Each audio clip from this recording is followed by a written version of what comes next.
Good afternoon, class. Welcome back after that long weekend we had.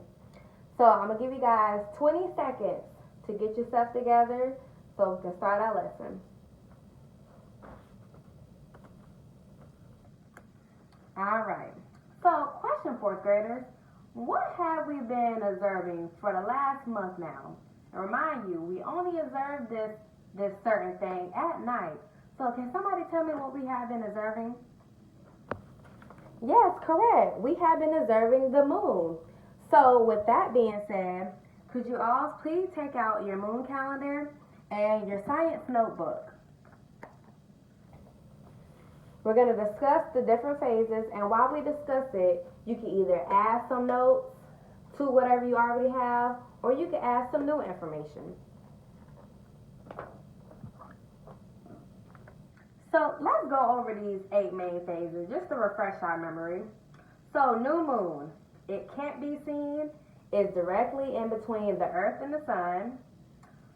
The waxing crescent, that's the it's shaped like a crescent, and then the other side of the crescent is which is dark.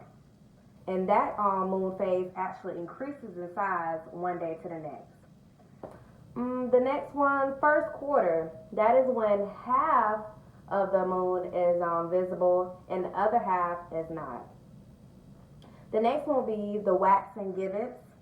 That means more than half of the moon is lit and the other side is dark.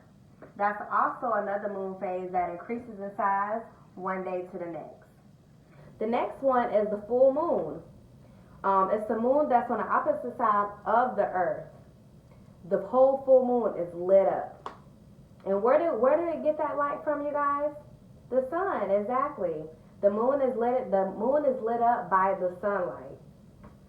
The next one is waning gibbous. That's also when more than half of the moon is lit up and the other half is not. This decreases in size one day to the next. The next one will be the third quarter. This is when half of the moon is visible and half of it is not. And the last one will be waning crescent.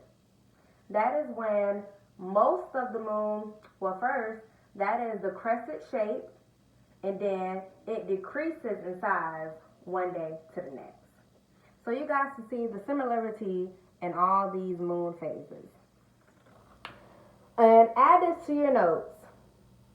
These phases repeat about every 29.5 days. I'm going to say it again. These phases repeat about every 29.5 days. All right.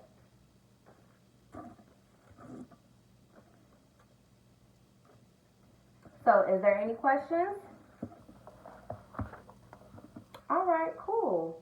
So, everybody, I want you guys to hand your papers to the front so I can collect them. And also, you could put away your science notebook now. So, I have a book that I want to read to you guys. It's called If You Were the Moon by Laura Salas, illustrated by Jamie Kim.